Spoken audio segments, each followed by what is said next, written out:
The wind over Willow Creek carried the scent of rain and dust that night, whispering through cottonwoods like a hymn for the lonely. Lamps flickered in the windows of the saloon, spilling amber light onto the wet street, where wagon wheels had carved thin lines into the mud. Inside, piano notes stumbled through laughter, and every soul in town seemed to be trying too hard to forget something. Clara Wren worked behind the kitchen's swinging door, her sleeves rolled up to the elbows, steam fogging the air.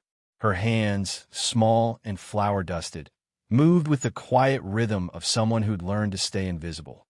She'd been the saloon's cook for nearly 3 years now, ever since Hank Raleigh's cruel joke made her the talk of town. A woman could survive a lot out here. Poverty, hunger, even heartbreak. But gossip was the kind of wound that never healed. She'd learned to keep her head down, to let laughter pass her by, to find peace in the sound of sizzling pans and the comfort of work. But that evening, as the piano's melody slipped through the door, something inside her ached to be part of it, just for a moment. May Doolin, the saloon owner, burst into the kitchen with a hand on her hip and a grin that didn't quite reach her eyes. "Clara, honey, the mayor's ball is tonight. They need an extra hand serving up at the hall. You're the only one I trust not to spill stew on the governor's boots." Clara wiped her hands on her apron and nodded, though her chest tightened. The mayor's ball, bright dresses, sharp laughter, and eyes that remembered too much. "Still," she said softly, "I'll go." By the time she reached the hall, twilight had settled like velvet over the town. Lanterns hung from wooden beams, and the whole place glowed gold. Couples spun in slow circles, the women's skirts blooming like petals, the men in clean shirts and polished boots. Clara stayed near the edges, carrying trays, avoiding glances. On the far side of the room stood a man she didn't recognize. Broad shoulders, dust still clinging to his coat, and a quiet sadness in the way he held his glass. Elias Boone, the rancher who'd lost his bride last spring to a banker's promise of a better life. Clara had heard his name whispered before. Some said he hadn't spoken much since. Their eyes met for a fleeting second. He looked away first, but something in that brief glance, two quiet people recognizing the same kind of hurt, made her breath catch. Behind her, laughter rose sharp as a knife. "Look who they let in," Rosie drawled to the other town ladies. "Clara Wren, the cook who thought she'd marry Hank Raleigh. Guess she's still serving tables after all." The words hit harder than they should have. Clara's throat burned, her fingers trembling as she tried to steady the tray. And then, as if fate wanted to see her crumble, Hank himself appeared through the doorway, well-dressed, smug as ever. He tipped his hat with mock politeness. "Didn't think you'd show your face here again, Clara." The room had turned toward them. Her pulse roared in her ears. Shame, hot and heavy, crawled up her neck. And before she could stop herself, her eyes darted toward the only man in the hall who wasn't laughing. Elias Boone stood a few steps away, silent, watching. Something in her snapped. Desperation, dignity, maybe both. She crossed to him, voice trembling. "Can you pretend to be my boyfriend for one night?" The words left her mouth like a confession. He blinked, surprised. For a moment, the whole hall seemed to hold its breath. Then he nodded slowly, setting down his glass. "Reckon I can do that." He took her hand, rough and warm, and the world tilted. The whispers turned into stunned silence as he led her onto the floor. The fiddler hesitated only a second before striking a new tune.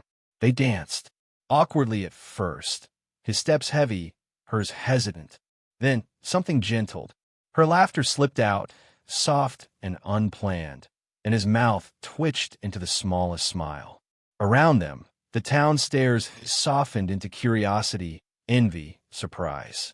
For a moment, she wasn't the cook, and he wasn't the broken man. They were just two people learning to breathe again. When the music ended, they didn't speak. They simply sat at a small table near the wall, the hum of voices fading around them. He nursed a drink. She cupped a chipped teacup, hands shaking slightly. "You didn't have to do that," she whispered. "Didn't feel like a chore," he said quietly. His voice was rough, slow, like it had forgotten how to be used. They stayed there long after the hall emptied, saying little. She told him she liked the sound of rain on tin roofs. He told her his ranch had grown too quiet to stand. They didn't share their sorrows outright, but somehow both felt lighter for the company. When the night ended, he walked her home beneath a silver sky. The street was empty, just the echo of their boots and the smell of wet sage in the air. Outside her small cabin, she paused, unsure what to say. "Thank you," she whispered. He tilted his hat. "For what?" "For making me feel like I wasn't someone to be pitied." He looked at her a long moment, something tender flickering behind those tired eyes. "You made me remember what it's like to be seen." The lamplight caught her face, soft and shy. She wanted to say more, but the words tangled on her tongue. So she only smiled, and he nodded, turning toward the dark road.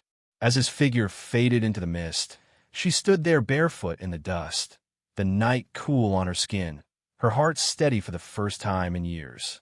Inside, she sat by the window, staring out toward the horizon where the first hints of dawn were rising. Somewhere out there, a rancher rode home, and she wondered if he was thinking of her too. The narrator's voice returned, low and wistful, like the crackle of an old fire. Sometimes the kindest thing a soul can do is pretend for a while, until the pretending turns into truth. The scene faded, leaving only the sound of the wind moving gently through the sleeping town of Willow Creek. The morning came soft and gray over Willow Creek, the sky heavy with the promise of rain. Gossip had already begun to stir like restless wind through the streets. "Did you see Clara Wren last night? And that rancher, Boone? What's he up to?" Every whisper seemed designed to remind her of the fragile line she walked between dignity and scandal. Clara stayed in the kitchen, hands folded over a warm loaf of cornbread. Doolin leaned against the doorway, watching her with quiet concern. "You did nothing wrong, Clara, but townsfolk never forgive a woman for looking happy," she said softly. Clara nodded, heart heavy, but her thoughts wandered to Elias Boone, whose quiet strength had steadied her in ways no words could touch. By noon, he appeared at the saloon door, boots still muddy, dust clinging to his coat. He carried nothing but a soft smile and a steady gaze. "I brought lunch," he said simply. Clara felt the warmth of familiarity ripple through her. They sat together at a corner table, plates between them, exchanging small gestures that said more than words ever could. His hand reached across occasionally, brushing hers, and she felt her chest lift a little each time. Days passed, and the rhythm of their connection grew. Elias returned, not for drink, but for conversation.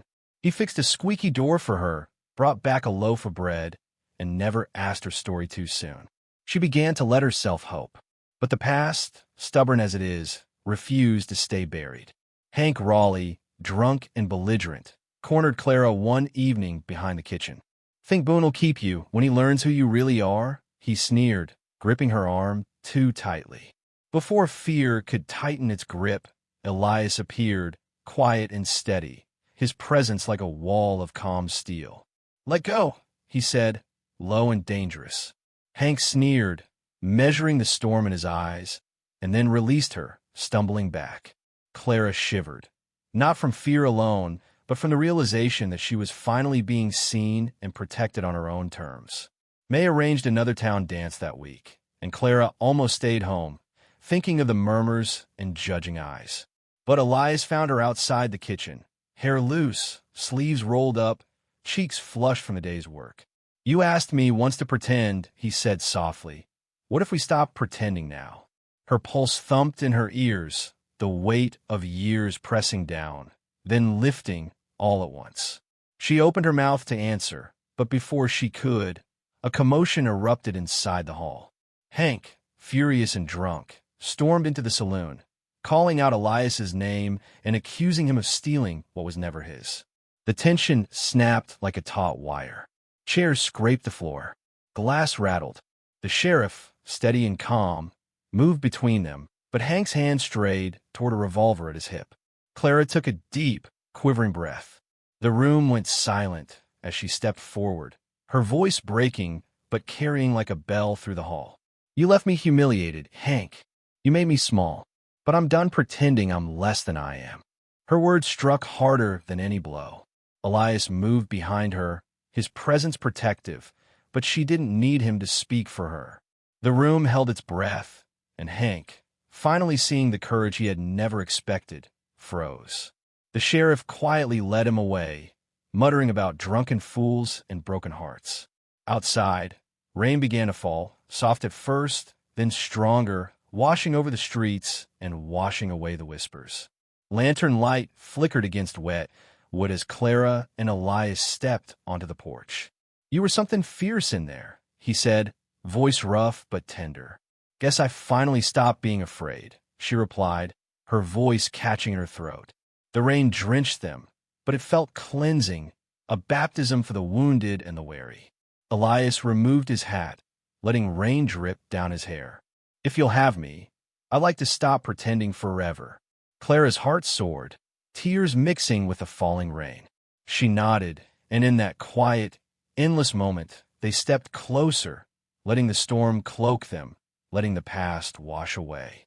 Two hearts once broken, now open. Later, in the warmth of the saloon's quiet after the last of the dancers had gone, the narrator's voice returned, low and reflective. "Some folks say love begins with fire, but I reckon it starts with mercy. Two quiet souls, brave enough to be seen. That's all it ever takes to change a life." Clara and Elias, soaked and laughing softly, walked along the empty streets, hands entwined, hearts lighter than they had been in years. In the distance, the town slept under a sky heavy with rain, but the two of them had found a sunlit corner of the world where shame could not reach. If you ever feel small, remember Clara Wren, the shy cook who asked for one night of kindness and found a lifetime instead. The rain continued to fall, but it no longer felt like sorrow. It was the sound of the world making space for love, courage, and quiet redemption. The night ended with lantern light reflected in puddles, two figures walking slowly through the wet streets, and the soft, lingering promise that some hearts are worth waiting for and worth daring to see.